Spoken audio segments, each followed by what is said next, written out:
Good morning, ladies and gentlemen. Welcome back to another episode here on European Confessions. The following story that you're going to be listening to, it comes from a translation of a message that I received, and the translation of that message, it reads like this.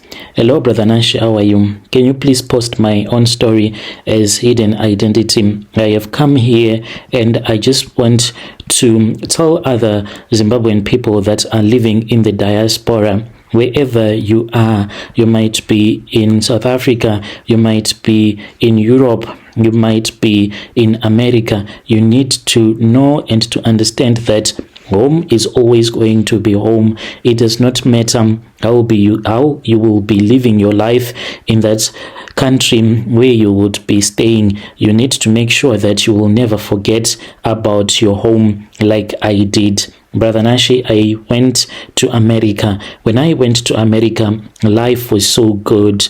I started to date a lot of Black American women, and I used to love them the same way that they used to love me, and I quickly forgot about who I was. The reason as to why I had went to America. I stayed illegally in America for 12 years, such that I ended up thinking that I was an American until Donald Trump came along. That is the guy that messed up my life, and now I am stuck in a village here in Kokwe, and I really do not know how I am going to get out of this miserable situation, because as hard as it is, this is home. I returned back to this village that I had forgotten about, and as for my relatives, they were so excited when they heard that the man who had gone to America, the only man in our village who had gone to America, who was overseas,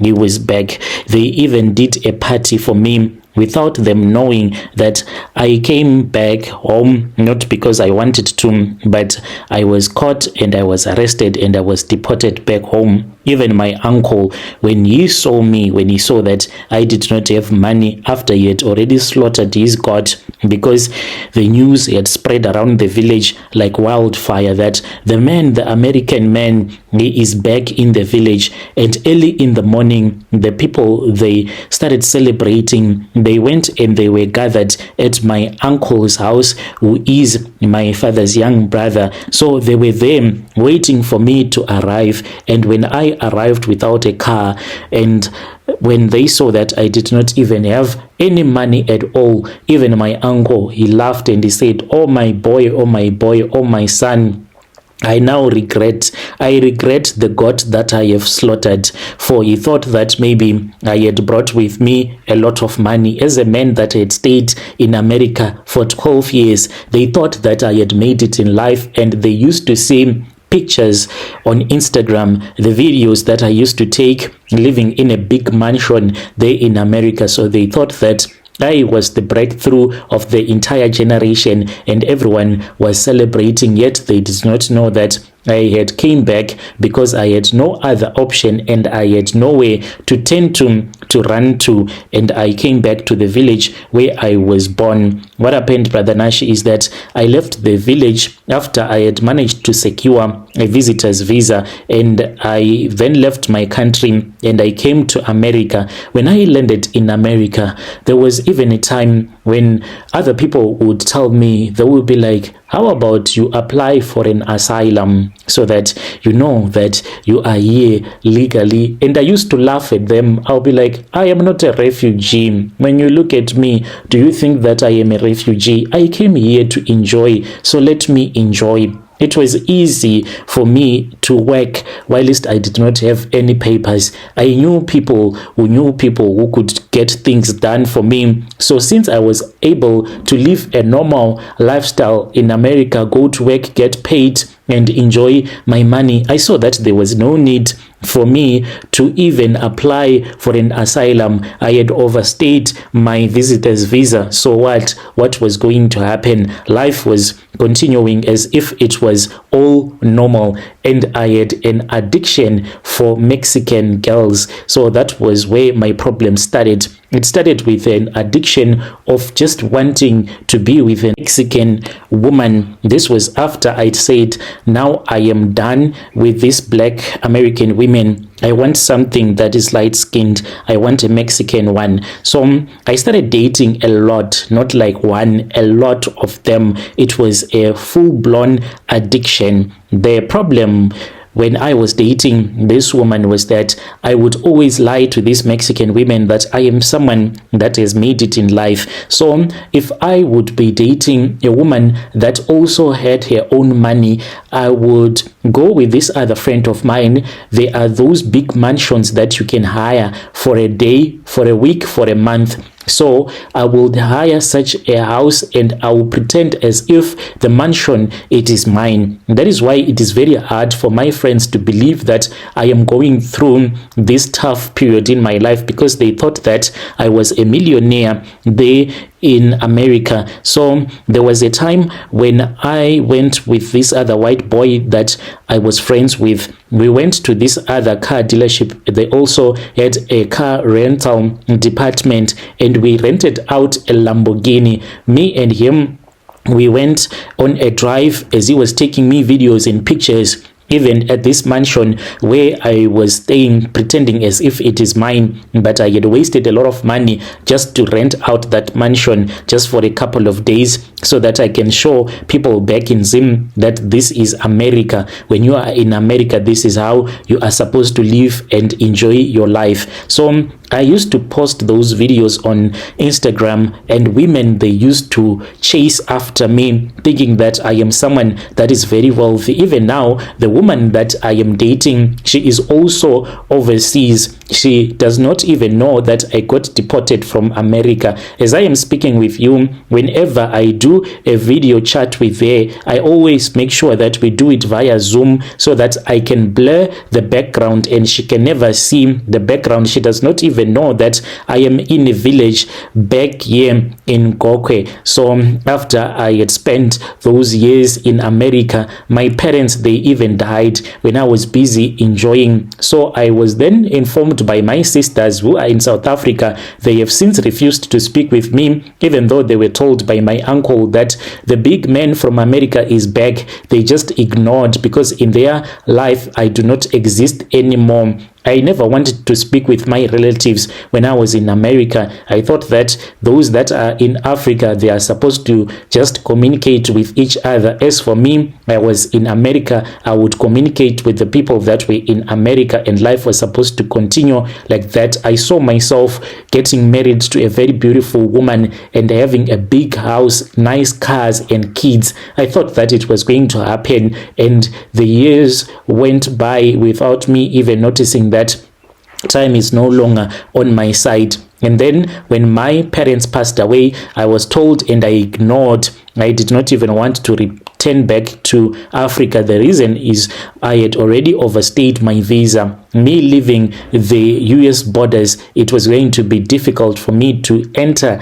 America ever again. Like I would be banned for a very long time. So I chose not to return back to bury my parents, pretend as if I was busy with something else. So then one day when I was doing my job as a black American, because I used to see myself as a black American, that was when I was stopped, and then they said that they had been looking for me and they knew that I had overstayed my visa. There was no explanation. I tried to apply for an asylum on the spot, saying that my life was in danger if they would deport me back to Zim, but they said it was too late. 12 years I was in America, I had the chance to apply for an asylum, and then that was when I got deported. When I was on the plane returning back to Zim, And I said that I am going to South Africa because I had this other friend of mine who is in South Africa. The challenge is that my friend, his phone is going to voicemail. I don't know if he is avoiding me or what is going on, but it was my plan B. Anyway, since the plan B has failed, I still have a plan C. There is this woman that I started dating from Instagram because she saw me driving the Lamborghini. She is in the other part of the world. That is not America. That is where I am planning to go to, and I hope that things are going to work out. When I landed in Harare, that was when I saw that life now was difficult. This was no longer America. I did not even have money. I started crying even when I was on the plane because I had money that I had stuffed into the couch. It was 2,000 US dollars. I said, oh God, why did you let that happen to me? Because if I had managed to grab that money and return back with this money, I could have started a small business with the 2,000 US dollars. I was not going to get stuck, but life is what it is. I then spoke with these other boys who said that they buy phones. So I sold my iPhone to them since I did not have any money, and they gave me money. I explained my situation to them and they were like, it happens in life, big man, you are going to be okay. Then they took me to where the buses that go to our village, they because I had forgotten my own country. When they took me there, I got onto the bus and I arrived in the village. When I arrived in the village, I was so embarrassed to go and meet my relatives during the day. I waited until the sun had gone down, and after the sun had gone down, that was when I started walking. Brother Nashi, in Shona they say that kana uri murombo kana nunzi adzikuremekedze dzinoya dzoita bonde kana pamino pako. It is true.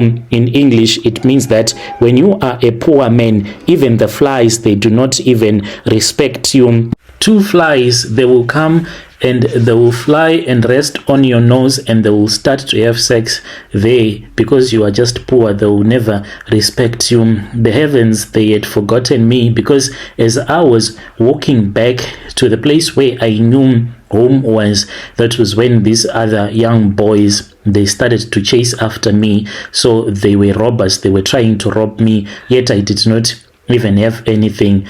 I ran, Brother Nashi, until I was fighting, but they did not catch up with me. I said, oh God, you have forgotten me. And then that was when I arrived at the place where I knew home was. So when I was walking in the village, I saw that there were a couple of homes that had electricity. They were using solar lights. So I thought that maybe even at our homestead, maybe things were okay. And then that was when I arrived at the place where I knew that this was home, but it was very dark. When I entered into the yard, there were even wild dogs that were there that chased after me. So the neighbors then woke up and they came to where I was as the dogs were barking at me. And they were even surprised when they saw that it was me, the man who had gone to America almost 12 years ago.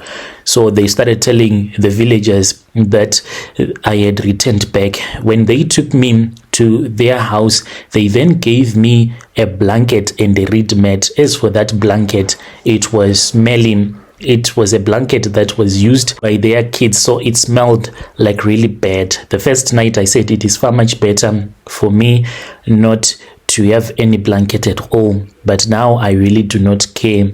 I now understand this village lifestyle and I am used to it. It is just that I am praying each and every day that God is going to tell this woman to help me so that she can bring me to the country where she is. She is like my only lifeline. As for now, I survive by doing some piece jobs in the village.